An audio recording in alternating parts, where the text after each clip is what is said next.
Howdy. So this morning I started in Leviticus. And this morning I finished Leviticus. 27 chapters. Very uneventful. There was no stories, there was no action, there was nothing fun and exciting.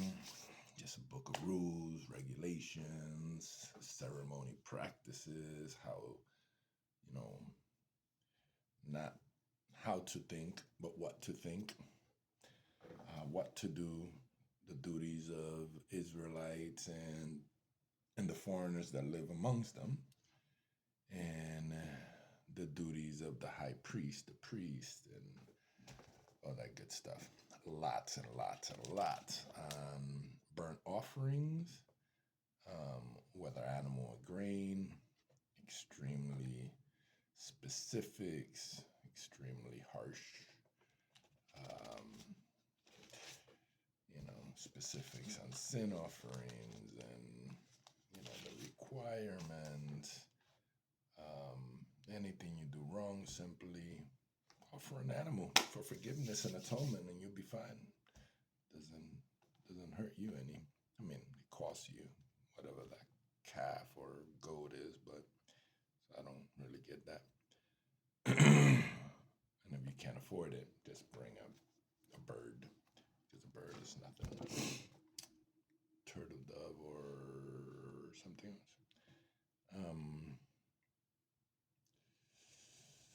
Meanwhile, the fire on the altar must keep burning. Fresh wood must never go out. Anything that touches these offerings will be holy.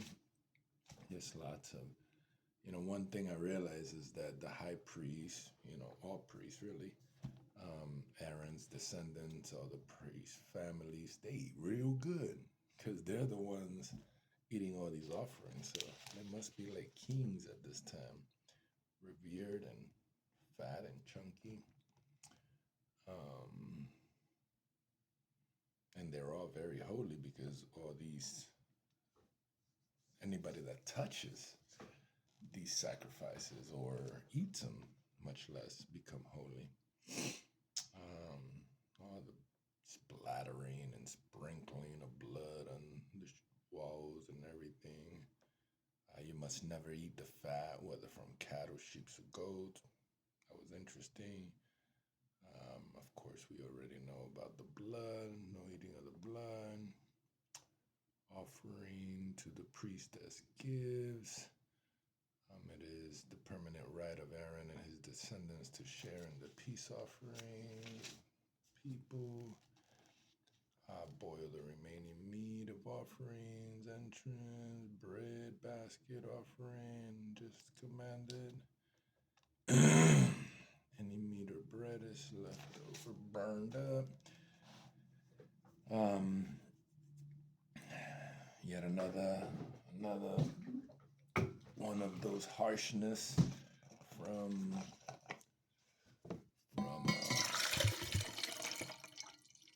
God is, Aaron's two oldest sons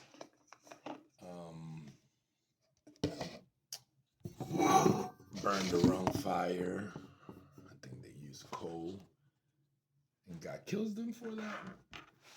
And then he tells, Moses to tell, I don't know if he told him to tell him, but Moses warns Aaron, hey, don't mourn. Don't let your hair get all raveled, and don't strip your clothes. Don't even leave the entrance of the tabernacle. Basically, don't mourn. Your family can mourn them. Don't mourn your children, because God will kill you. And this God of back then was harsh. Don't burn with coal. A lot on the never drink wine or alcoholic drinks before going into the tabernacle. A lot about the unclean animals, obviously. Um, it was just really interesting how it's about, can't chew the cud and have split hooves. That's just such a weird combination. You know, like as soon as I saw chew the cud, I'm like, well, what about cows? That's the main meal, but I get it's, both. Um, you can't even touch it, you know. And then about the fish, about the birds, about the wing insects, and which was another weird thing. If they have joints in their legs and they could jump, it's okay. If they have paws and they walk on fours, it's not okay. Scurry animals. Um, purification of childbirth. That was a little weird because, if you give birth to a son, you're unclean for 7 days. If you give birth to a daughter, you're unclean for 2 weeks. I don't really understand that. Just a no. A lot about rash, burn, scabies, determine clean and unclean. Now the priests are also sort of doctors and sort of home inspectors, because if you have some mildew in your home, they could go in there and inspect and tell you if it's clean, unclean, change this rock, destroy this, destroy that.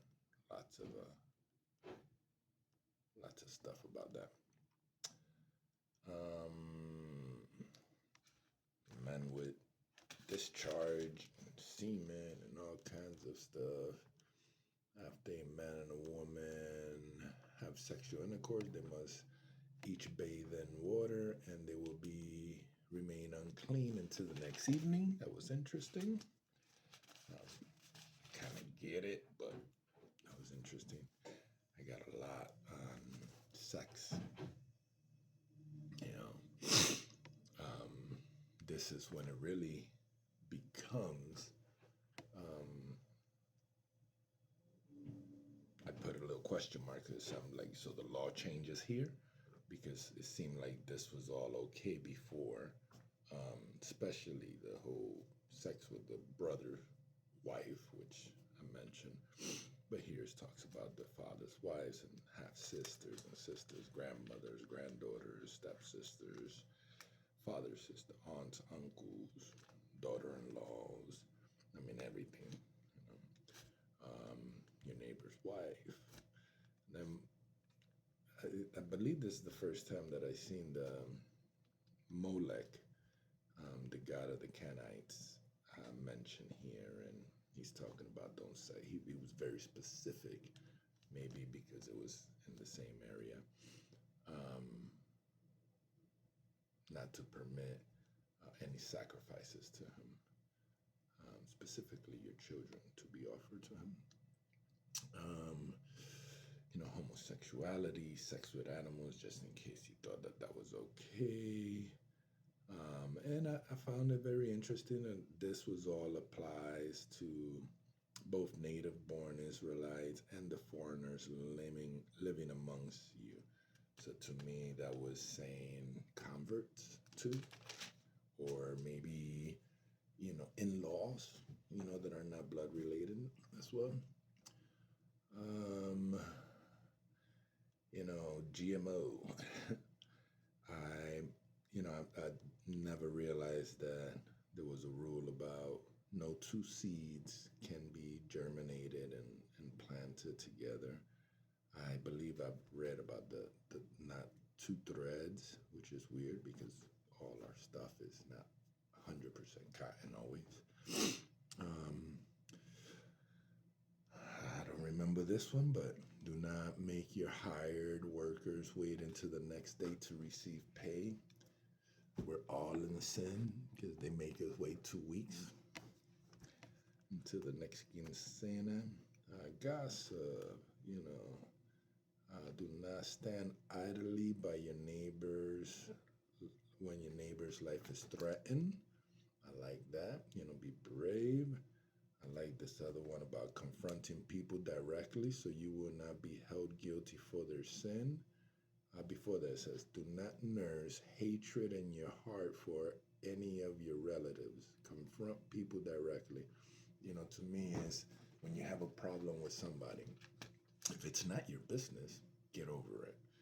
But if you're going to harvest hatred, you directly confront them, have the hard conversations. That's really, I'm take an extra note on that because, I just wrote about that. Well, I actually put a star in that one. Oh no, I put a star in the next one because I remember Jesus saying the most important commandment. And here it is: love your neighbor as yourself.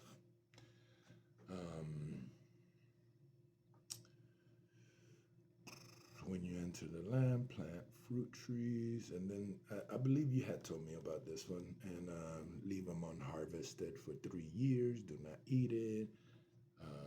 Do not practice fortune telling. Do not trim the hairs on your temples or trim your beards. Interesting. Do not mark yourself with tattoos. Do not use dishonest standards when measuring length, weight, volume. That's cheating.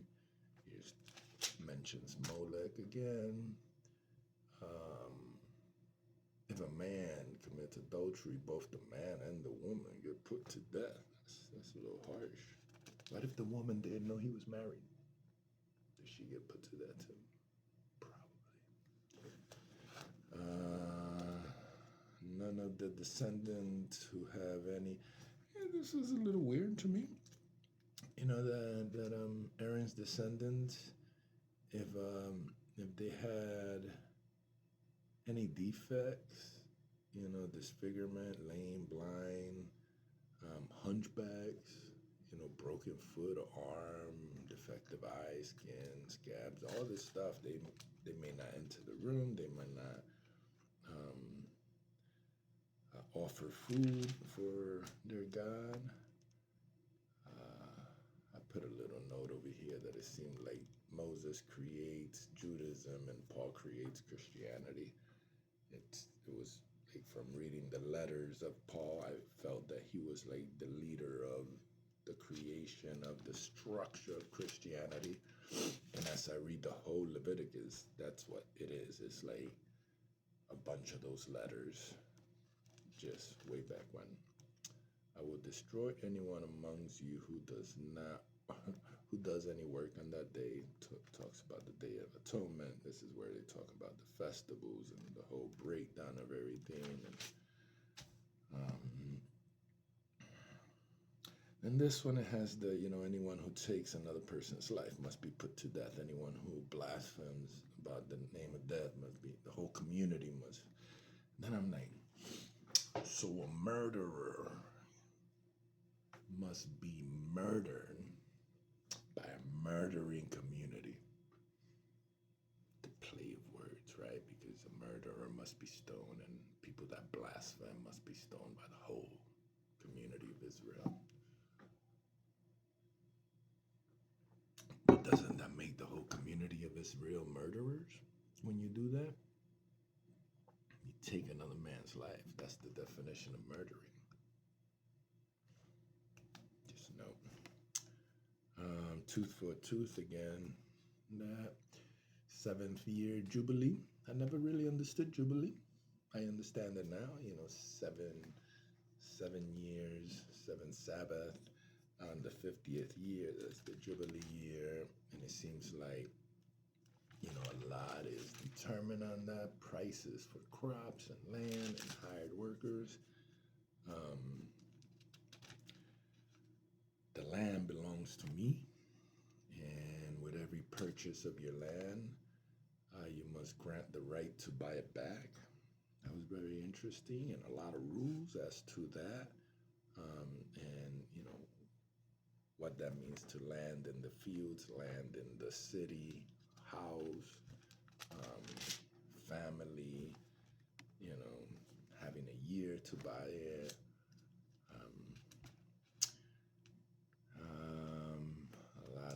slavery, blessings and obedience. This one seemed very positive, talking about I will provide seasonal rains and yield in your crops, and I will chase down your enemies and slaughter them with the sword. So nice, so sweet. 5 of you will chase 100, 100 will chase 10,000, and they will all fall beneath your sword. But then he goes into disobedience. I will punish you. 7 terrors, diseases, burning fevers. Your crops will be in vain. I will punish you 7 times over your sins. I will break your proud spirit. You're nothing. Your land, no bear fruit. I will send wild animals to rob your children. And strike you with calamities 7 times over. I will send plagues, punish 7 times over. Despise you, demoralize you. It's kind of sweet. And that's it. The whole book of Leviticus in 16 minutes. It's pretty cut and dry, very specific to many things, but very cut and dry as to the plot of it all, because it was all about the structure of the high priest, the tabernacle. Exodus ended with the creation of the tabernacle, which is the meeting place of the Israelite people and Moses, and where they do the sacrifices, where they create atonement and for your sins and all that good stuff. So this was like the degree. It was like the the rules and regulations and the law. I mean, it makes sense. This was really, really, truly the first book of the law of Moses. As when you read it in the New Testament, they describe it as the book of Moses, the law of Moses. So the first 2 books are more historical, even though there is some laws in Exodus, no real laws, and from Moses in Genesis. There's a little bit in the covenant and whatnot with Abraham, and some rules with Noah, but truly, this is the beginning of the law of Moses. I'm assuming that I'm going to read some more. I believe Deuteronomy and Numbers. I believe Numbers is the next one. And after I finish those 2, that is my completion of the Torah. And I will likely go to the prophets. But this is very fun, very enjoyable. I like it.